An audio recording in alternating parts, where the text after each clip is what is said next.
Praise the Lord. मैं परमेश्वर का धन्यवाद देता हूँ, उसने मुझे चुना ताकि मैं परमेश्वर के वचनों को बांट सकूं। और आप लोगों का भी धन्यवाद देता हूँ। पिछले संडे जो परमेश्वर ने आशीष दी इस चर्च के ऊपर, सच में मेरे रोंगटे खड़े हो गए। परमेश्वर किसी का 1 रुपया भी नहीं रखता, ये ध्यान रखो। जो भी हम देते हैं उसका 4 गुना वो देता है। परमेश्वर को धन्यवाद हो। आज हम कुछ विषयों पर देखेंगे बात, पर एक चीज जो मुझे सताती है कई बार कि हम परमेश्वर के दास हैं, परमेश्वर की सेवा करते हैं, परमेश्वर का भय मानते हैं और एक विश्वासी हैं। हम सब विश्वासी, पर उसके बावजूद भी कई बार ऐसा होता है कि हम प्रार्थना करे जा रहे हैं, हमारी प्रार्थनाओं का उत्तर नहीं मिल रहा। कभी आपके मन में निराशा आई है? कभी आपने सोचा ऐसा क्यों हो रहा है मेरे जीवन में? हर किसी के जीवन में एक कांटा होता है, तो वो कांटा उसको दुख देता है। परिवार का हो सकता है, परिवार के बाहर हो सकता है, कोई ऐसी परेशानी हो सकती है जिसके लिए हम सालों से प्रार्थना कर रहे हैं पर वो परेशानी दूर नहीं हो रही। क्या कारण है? क्या हम परमेश्वर की सामर्थ्य पे शक करें? क्या उसके बस की नहीं है ये बात? क्या कारण है?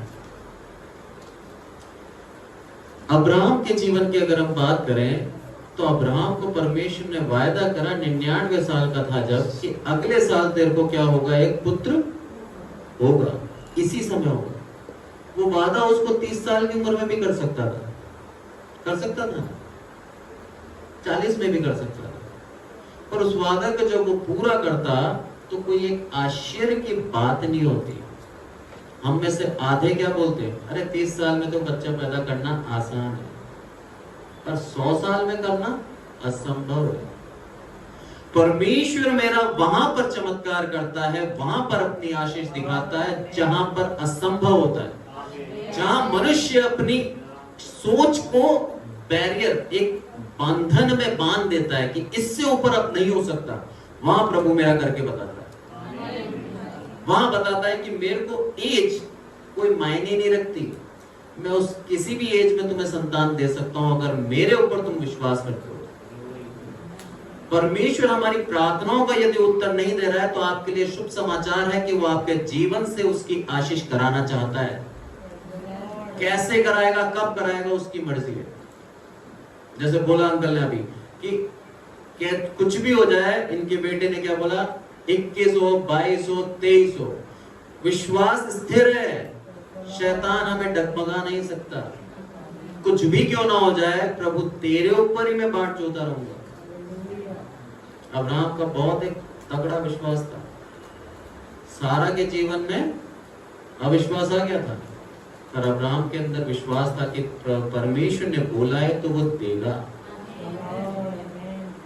कई बार ऐसा होता है जीवन में, पर हमें यही सीखने को मिलता है, यदि हमारे जीवन में कोई अवरोध है और कोई प्रार्थनाएं नहीं सुनी जा रही हैं तो आप परमेश्वर का धन्यवाद दो, क्योंकि उसने आपको चुन लिया है कि वो आपके जीवन से उसकी महिमा कराए। उसको ना समय रोक सकता है, उसको किसी भी प्रकार की जो हमारी सोच है वो उसको नहीं रोक सकती। उसको जो करना है वो करके बताता है। आइए आज के अध्ययन के लिए हम देखें पहला शमूएल, उसके पहले ऐसे ही देखें। यहां पर भी 11वें आयत पढ़े, पहले का 11। और उसने ये मन्नत मानी, हे सेनाओं के यहोवा, यदि तू अपनी दासी के दुख पर सचमुच दृष्टि करे और मेरी सुधि ले और अपनी दासी को भूल ना जाए और अपनी दासी को पुत्र दे, तो मैं उसे उसके जीवन भर के लिए यहोवा को अर्पण करूंगी और उसके सिर पर छुरा करने ना पाएगा। हन्ना की प्रार्थनाएं हम सब जानते हैं। ये प्रार्थना कर रही है भवन के अंदर आके, एली इसको सुन रहा है और ये क्यों परेशान है, इसके आगे लिखा है कि रो रही थी फूट फूट कर। और प्रार्थना करती है कि हे प्रभु, यदि तू मुझे एक पुत्र देगा तो मैं उसको उसके पूरे जीवन भर के लिए क्या कर दूंगी, अर्पण कर दूंगी तुझे, तेरे मंदिर में आके मैं छोड़ दूंगी। और इनकी जो प्रथा हुआ करती थी यहूदियों की, कि जो परमेश्वर का नाजिर होता था, उसका न्यारा होता था, उसके सर पे कभी छुरा नहीं फिरता था। इसलिए लिखा है कि मैं उसके कभी सर पे छुरा नहीं फेरूंगी जब तक मैं तेरे को सौंप ना दूं। अवस्था क्या है, परेशान है, बच्चा है नहीं, इसीलिए उसने क्या बोला कि मैं तेरे को ये बच्चा दे दूंगी। हमारे जीवन के अंदर जब हम परेशान होते हैं तब हम परमेश्वर के कार्य करने को मजबूर हो जाते हैं। परमेश्वर ने यहाँ शमूएल को चुन रखा था माँ के गर्भ से पहले, और यहाँ पर जब परमेश्वर को इसने अपने बच्चे को अर्पण किया, तब उसके बाद परमेश्वर इसको एक संतान नहीं 5 बच्चे और दिए, 3 लड़के 2 लड़कियां। एक लड़का दिया था, 4 लड़के हो गए इसके, 4 गुना देता है वो, इस साबित करा है परमेश्वर। यहाँ पर हम शमूएल के बारे में जब हम देखते हैं तो शमूएल को परमेश्वर ने जब चुना तो उसके पीछे कारण था, क्योंकि शमूएल से पहले जो न्याय आए थे लगभग 11 न्याय आ चुके थे, और ये एली के बाद ये लास्ट न्याय जो परमेश्वर ने इसको चुना, ये जज बोलते हैं। ये जज हुआ करते थे पहले इसराइलियों के अंदर, जो परमेश्वर के जितने भी लोग थे सबका न्याय करते थे, और ये उनको आदेश भी देते थे कि तुम जाके लड़ो, सुरक्षा भी पहुंचाते थे। ये इनका कार्य था। ये आखिरी न्याय है। इसके बाद में पहला जो राजा आया वो है शाऊल राजा। यहाँ पर अगर यरूशलेम की बात करें तो यरूशलेम जो परमेश्वर ने बसाया था, जो परमेश्वर की निज प्रजा है, उसके बारे में अगर मैं बात करूं तो यरूशलेम के ऊपर 52 बार अटैक हो चुका। अगर हम इतिहास पढ़ते हैं 44 बार उसके ऊपर कब्जा हो चुका था, और 23 बार उसको चारों तरफ से सेना से घेर लिया था, और 2 बार यरूशलेम परमेश्वर के पुत्र प्रभु यीशु मसीह के आने से पहले नाश हो चुकी थी। किस तरह से हम कहें कि यह परमेश्वर की प्रजा है? क्या हमारे जीवन में कभी ऐसा हुआ? क्या हमारे घर को कभी घेर लिया गया? क्या हम ऐसी अवस्था में आए? उसके बाद भी हम कई बार निराश हो जाते हैं और परमेश्वर के वचनों को पढ़ना छोड़ देते हैं। इनका विश्वास जो था इसराइलियों पर, भले ये गलती करते थे और दूर चले जाते थे, पर वापस गिड़गिड़ाकर, वापस रो के परमेश्वर के पास आते थे, और परमेश्वर का दयालुता देखो, बार बार इनको क्या करता था?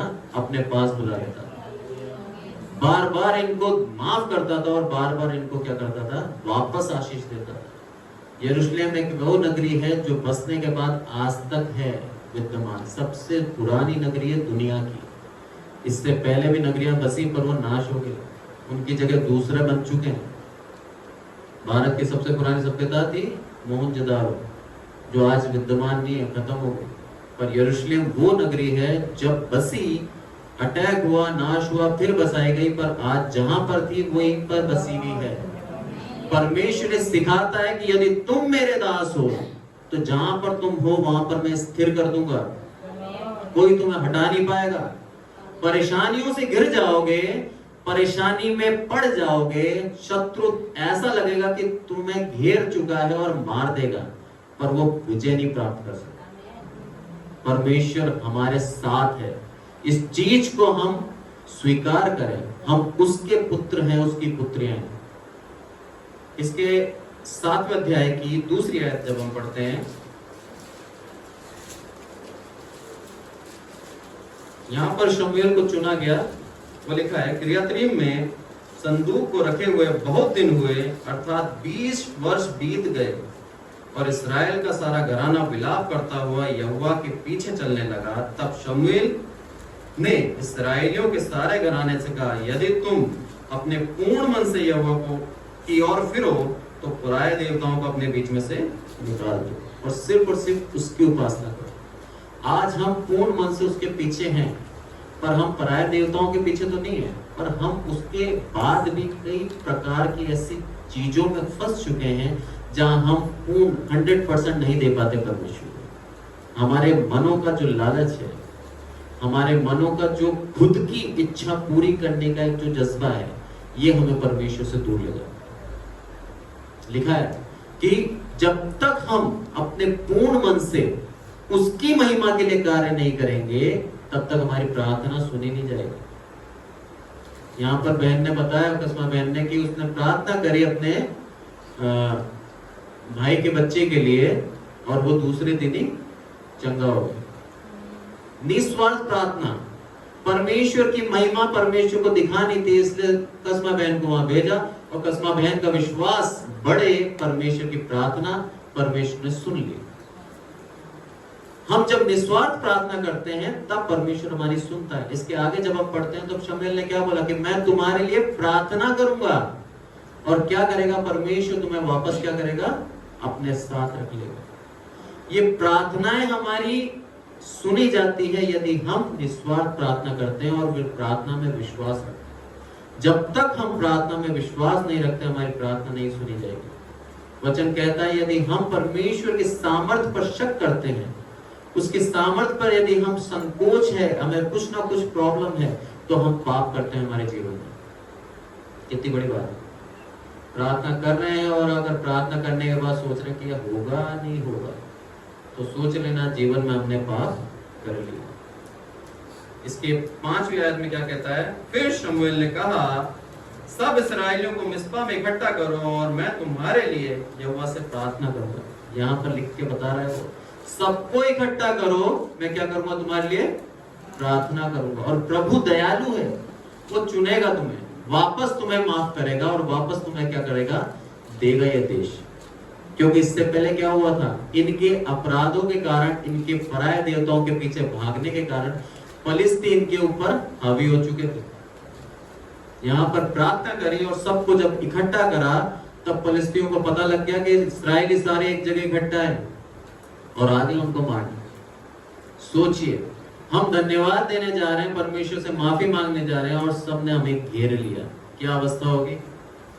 डर गए वो, और क्या बोलते हैं, हे शमूएल हमारे लिए दुहाई देना ना छोड़ना, तू दुहाई देता रहे, क्योंकि हमें फलिस्तियों ने घेर लिया है। हम हमारे जीवन के अंदर कई बार ऐसे परेशानी में फंस जाते हैं, पर ये ध्यान रखो, उस परेशानी में से निकालने वाला सिर्फ सामर्थ्य परमेश्वर हमारा है। हर एक अवस्था से निकाल सकता। और परिस्थिति कैसे बदली यहाँ, जब उनको घेर रखा था, 9वीं आयत में देखते हैं, पर शमूएल ने क्या करा, तब शमूएल ने एक दूध पीता मेमना लेकर सर्वांग होम बलि करके यहोवा को चढ़ाया, और शमूएल ने इस्राएलियों के लिए यहोवा की दुहाई दी और यहोवा ने उसकी सुन ली। निस्वार्थ प्रार्थना, घेर लिया सबने, इनके प्राणों का खतरा है, ये सोच रहे हैं कि हम बचेंगे नहीं बचेंगे। ऐसे में उसने क्या करा, होम बलि देके क्या बोला, परमेश्वर से दुहाई दी कि इनको बचा, और परमेश्वर ने उनका क्या करा, सुन ली उसकी प्रार्थना। परमेश्वर प्रार्थना जब सुनता है तब क्या होता है, चमत्कार होता है। 11वीं आयत देखें, तब इस्राएली पुरुषों ने मिस्पा में से निकलकर फलिस्तियों को खदेड़ा और उन्हें बेत कर के नीचे तक मारते चले गए। जो डर था उनके जीवन में, वो उनके गुस्से में बदल गया, उनकी सामर्थ्य में बदल गया। कहां तो वो डर रहे थे कि ये मार डालेंगे हमें, और अब क्या हो गया, इतना उनके अंदर जोश आ गया, इतनी सामर्थ्य परमेश्वर ने क्यों दी, क्योंकि इसके ऊपर लिखा है कि जोर से उसके बादल गड़गड़ाया और सारे फलिस्ती डर गए। परमेश्वर जब हमारे साथ होता है तो हमारे शत्रु हमारे पास आने से भी डरेंगे। भले घेर क्यों ना ले हमें, भले ही हमें मारने के लिए हथियार भी क्यों ना उनके हाथ में, पर वो चला नहीं पाएंगे, क्योंकि हमारे साथ परमेश्वर है। और क्या बोलता है वो, बादल ने गड़गड़ा के इतना डरा दिया कि वो भागने लगे, और फलिस्तियों को भगाया किसने, इस्राएलियों ने। जो डरे बैठे थे, अब उनके अंदर जोश आ गया, उनके अंदर सामर्थ्य आ गई, परमेश्वर ने उनके अंदर बल दिया और वो भागते भागते उनको बेत के नीचे तक भगा दिया। अब वहां पर इसने क्या करा, शमूएल ने एक पत्थर लगाया बहुत बड़ा, ये चिन्ह ठहरेगा कि हमने भगाया फलिस्तियों को। जब हमारी प्रार्थनाओं को सुन लिया जाता है, जब हमारे प्रार्थनाओं को उत्तर मिलता है, तो हमें वो चिन्ह देना जरूरी है। वो गवाही होता है, ताकि दूसरे उसको देख के आशीषित हो। हम प्रार्थनाओं का उत्तर मिल जाता है और हम चुप हो जाते हैं। नहीं, हमें गवाही देनी है कलीसियाओं के अंदर, हमें उसका एक चिन्ह ठहराना है। एक चिन्ह से मेरे को बात याद आई, जब लाबान और याकूब जब निकल के आ गया था, तब लाबान उसको मारने के इरादे से पीछे आया था लोगों को लेकर, पर परमेश्वर ने क्या बोला लाबान को, उसके ऊपर हाथ मत उठाना क्योंकि वो मेरा चुना हुआ है। पहले से ही डरा दिया। वो आया और जब मार नहीं पाया तब लाबान और उसके बीच में संधि हुई। उस संधि को याद रखने के लिए उन्होंने क्या बनाया था, पत्थरों का ढेर का एक खंबा बना दिया था, एक चिन्ह। वो चिन्ह हमें स्मरण दिलाते हैं कि परमेश्वर हमारे साथ है, परमेश्वर हमें हर एक परेशानी से बचाता है। ये चिन्ह हमें स्मरण दिलाता है। और आगे बोलता है वो 13वें में, तब फलिस्ती दब गए। देखिए ये फलिस्ती कौन थे जिन्होंने दबा रखा था इस्राएलियों को। परमेश्वर से प्रार्थना करी सिर्फ शमूएल ने, अब परिस्थिति बदल गई। और बदलने के बाद हुई कि अब फलिस्ती दब गए और इस्राएलियों के देश में फिर ना आए। और शमूएल के जीवन भर यहोवा का हाथ फलिस्तियों के विरुद्ध बना रहा। न केवल उस दिन बल्कि पूरे जीवन भर परमेश्वर ने शमूएल की प्रार्थनाओं को सुना और इस्राएलियों से फलिस्ती दबे रहे। यदि हम हमारे जीवन के अंदर सच्चे दिल से प्रार्थना और उसकी महिमा के लिए कार्य करते रहेंगे तो परमेश्वर हमारे शत्रुओं को हमारे जीवन पर दबाए रखेगा। कभी प्रबल नहीं हो सकते वो, कभी भी हमारे ऊपर विजय प्राप्त करने की इच्छा से जितनी बार भी आएंगे निराश होकर जाएंगे, क्योंकि परमेश्वर ने उनको दबा दिया। हमको वो खड़ा करता है और हमारे शत्रुओं को हमारे नीचे दबा देता है।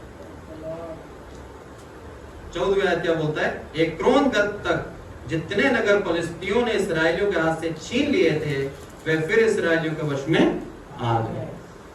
Praise the Lord. पूरा का पूरा जो भी तेरा हक लिया है वापस दूंगा, ये वादा है उसमें। एक एक चीज जो तेरे से हथिया ली गई है तेरा हक तुझे वापस दूंगा। हमें सिर्फ और सिर्फ उसके ऊपर विश्वास बनाए रखना। हमारी प्रार्थनाओं का उत्तर नहीं मिल रहा है तो आप धन्य हैं, आपके जीवन से वो महिमा कराएगा। आपके जीवन से वो अद्भुत कार्य करने के लिए आपको चुन रखा है उसने। उसकी घड़ी का इंतजार करें क्योंकि वो सच्चा है, सामर्थी है।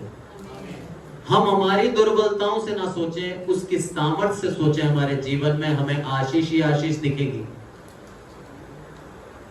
आगे बोलता है वो 14:52 में, पहले 12 का 22 देखें।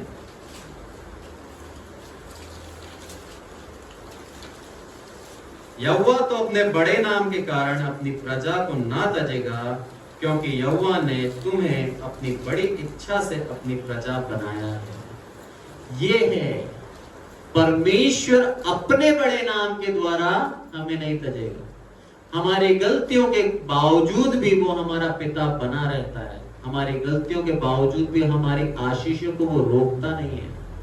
हमको हर एक मुसीबत से बचाता है, हमारे रोजगार चलता रहता है और हमारी जरूरतों को पूरा करता रहता है। क्यों?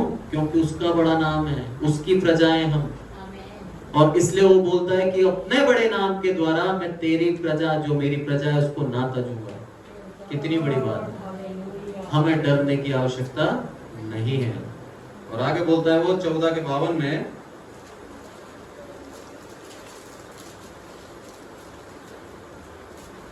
शाऊल जीवन भर फलिस्तीनियों से संग्राम करता रहा।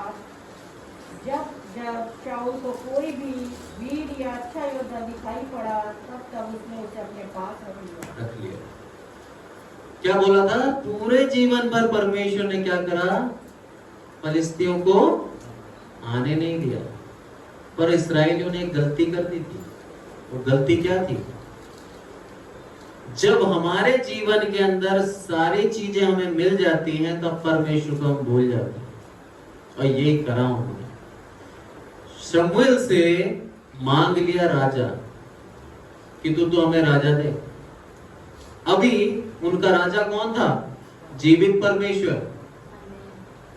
उस परमेश्वर के पद के ऊपर किसी और को बिठाना चाहते थे।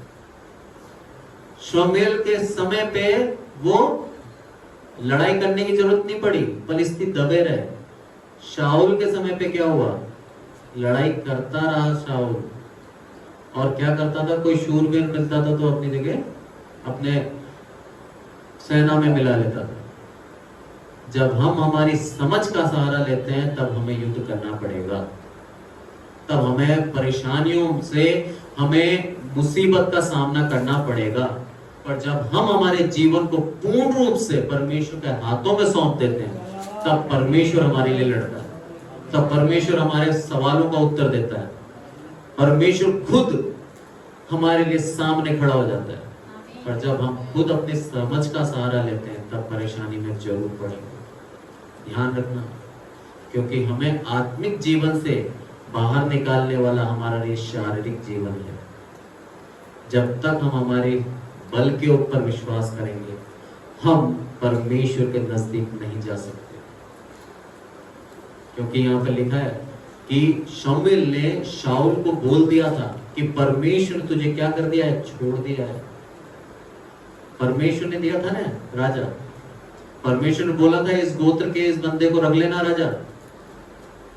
परमेश्वर ने शमूएल को भी चुना, परमेश्वर ने शाऊल को भी चुना, पर शमूएल को चुना उसकी महिमा कराने के लिए, और शाऊल को चुना कि तुम्हें बताता हूं मैं कि इसके द्वारा तुम कैसा जीवन लोगे। दब गए थे, मजदूर बन गए थे, गुलाम बन गए थे, राजा की सेवा करने लग गए थे। हम हमारे जीवन के अंदर आज भी हमें स्वतंत्रता दिए ताकि हम अपने मनों के अंदर इच्छा से प्रभु यीशु मसीह को ग्रहण कर सकते हैं या फिर उसको छोड़ सकते हैं। कोई दबाव नहीं है, कोई मजबूरी नहीं है। यहां पर क्या बोलता है वो, जब वो परेशान हो गया शाऊल, तब 15 के 21 में क्या बोलता है वो?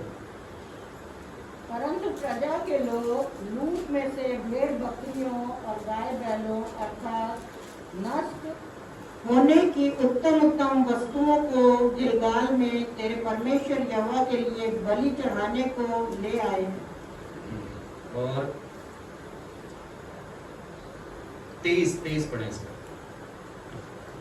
देख, बलवा करना और भारी कहने वालों से पूछना एक ही समान पाप है, और हट करना मूर्तों और ग्रह देवताओं की पूजा के तुल्य है। तूने जो यहोवा की बात को तुच्छ जाना, इसलिए उसने तुझे राजा होने के लिए तुच्छ जाना है। तूने उसकी बात को तुच्छ जाना। हम कई बार लालच में फंस के परमेश्वर की बातों को तुच्छ जान। ऐसा ना हो कि परमेश्वर हमें तुच्छ जान ले। बहुत सोच समझ के हमें कार्य करने हैं। राजा था, सारी पावर उसके हाथ में थी। शमूएल का भी वेट नहीं करा उसने, खुद ही बलि करके चला गया था युद्ध करने। मैं तो राजा हूं, मैं उस याजक का क्यों वेट करूं? उसी ने बनाया था राजा उसको। हमारा अहम, हमारी शक्ति, हमारा फेम, शोहरत हमें आत्मिक जीवन से दूर कर देती है। शाऊल राजा के अंदर घमंड आ चुका था। शाऊल राजा अपने से बड़ा किसी को नहीं मानता था और अपनी इच्छाओं पर चलने लग गया था। और उसने क्या बोला था परमेश्वर ने उससे कि जो कोई भी तू कुछ भी लेके नहीं आना, सब नाश कर देना।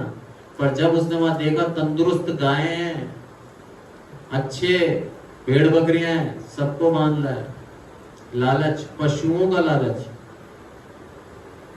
और आ सकता है इसके जीवन में। और ढूंढते ढूंढते वो शीलो पहुंच गया था। यानी कि शुरू से इसके दिलों में इसके पशुओं के प्रति तो स्नेह था और ये जानता है अच्छे पशु, अच्छी नस्ल क्या थी। शैतान हमें वही चोट देता है जो हमारी कमजोरी है। ध्यान रखना, हमारी कमजोरी पे हम हार ना जाए।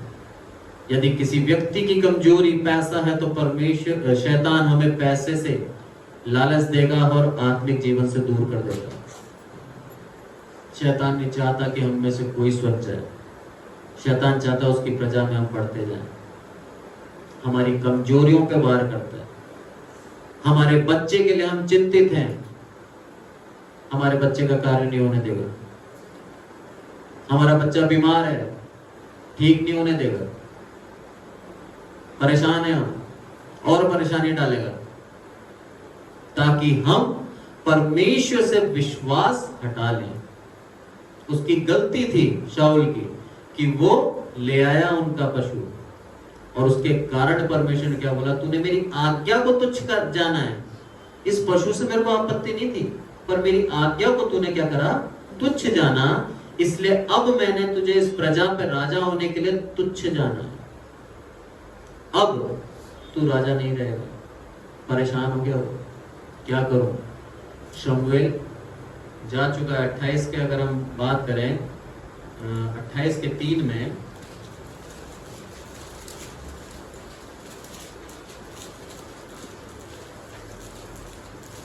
शमूएल तो मर गया था और समस्त इजराइलियों ने उसके विषय छाती पीटी, और उसको उसके नगर रामा में मिट्टी दी गई, और शाऊल ने ओझों और भूत की सिद्धि करने वालों को देश से निकाल दिया था।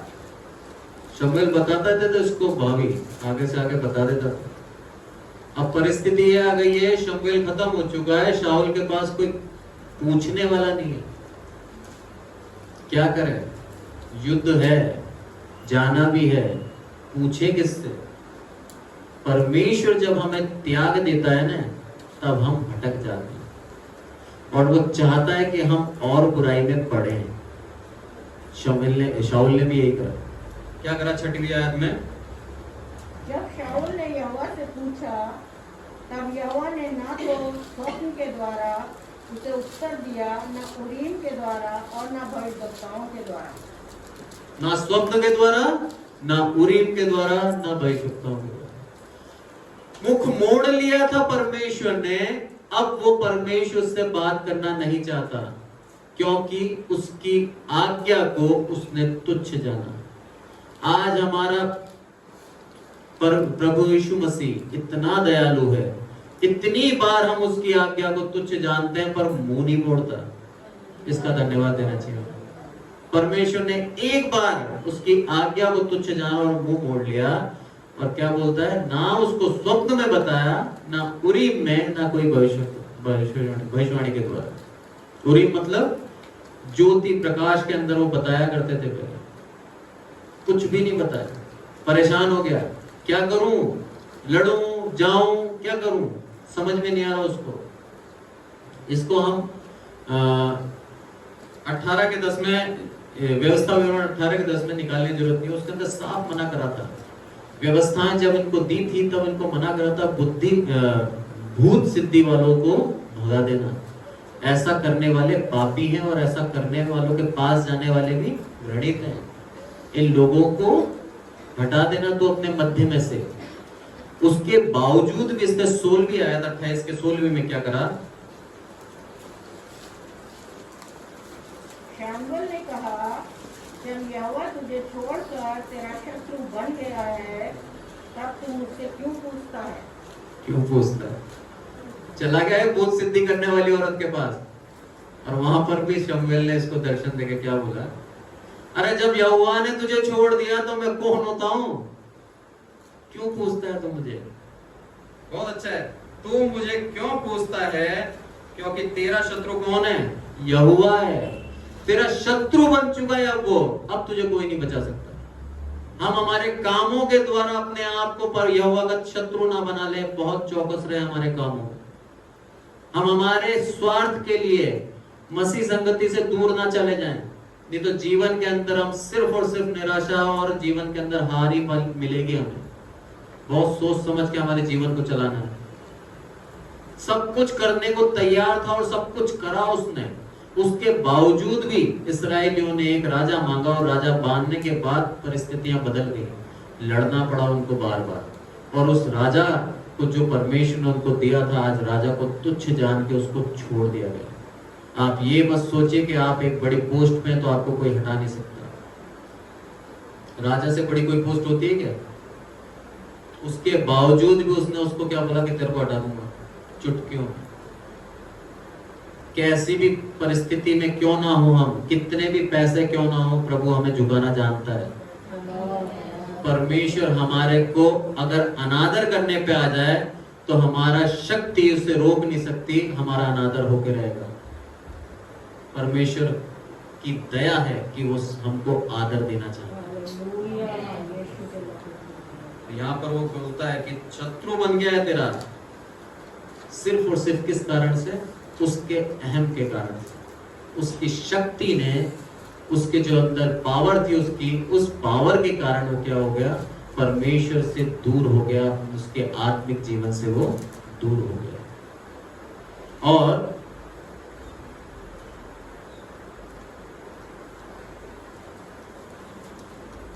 जीवते परमेश्वर के सामने घुटने टेकने के अलावा वो सब जगह चला गया। भविष्यवक्ताओं के पास ढूंढने लग गया, कोई मिल जाए जो मुझे बता दे। हाथ देखने वाले के पास जाते ना, दिखा दो भैया भविष्य हमारा है। अच्छा सुनना पसंद है, बुरा बोलता है तो 10 रुपए बिगड़ गए। बस बोल दे वो कि तेरी नौकरी लग जाएगी, बढ़िया, खुश हो जा। पर परमेश्वर के सामने घुटने टेकने से दिक्कत होती है, जोड़ों में पेन, नहीं झुक पाते। परमेश्वर बोलता है यदि तुम मेरे सामने झुकते हो तो बहुत अच्छा, और नहीं झुकते तो झुकाना आता है मुझे। वो मौका ना आए कि वो हमें झुकाए, आज अवसर है कि हम खुद झुक जाए। नहीं तो उसने झुकाया तो पीड़ा ज्यादा होगी। आज हम झुक जाएं और उससे मांगे कि हे प्रभु, मेरी जो रुकी हुई प्रार्थनाएं हैं, तू मेरे जीवन से क्या चाहता है, तू बता। वो बताएगा, वो बोलेगा इंतजार कर बेटा, तेरे को और महान बनाऊंगा, और आशीष देना चाहता हूं मैं तेरे को, तेरा विश्वास परख रहा हूं। और हमारे विश्वास को वो परखता है, वो चाहता है कि हम उसके लिए और अच्छे अच्छे कार्य करते जाएं। याकूब बोलता है हमारा विश्वास कर्म बिना अधूरा है, और हमारा कर्म क्या है? प्रार्थना। यही है हमारा कर्म। हम उससे प्रार्थना करें कि हमारे विश्वास को जीवित रखे, ताकि हमारे जीवन के अंदर दुख मुसीबत परेशानी ना आए। हमारे कामों के द्वारा वो हमसे नाराज नहीं, हमको आशीषित करे। हमारे स्वार्थ के द्वारा हम उसकी बातों को तुच्छ न जाने, पर उसके कार्य करने के लिए हमेशा सब सामने रहे, आगे रहे। परमेश्वर छोटे से वचनों से हम सबको आशीष करे। आमीन।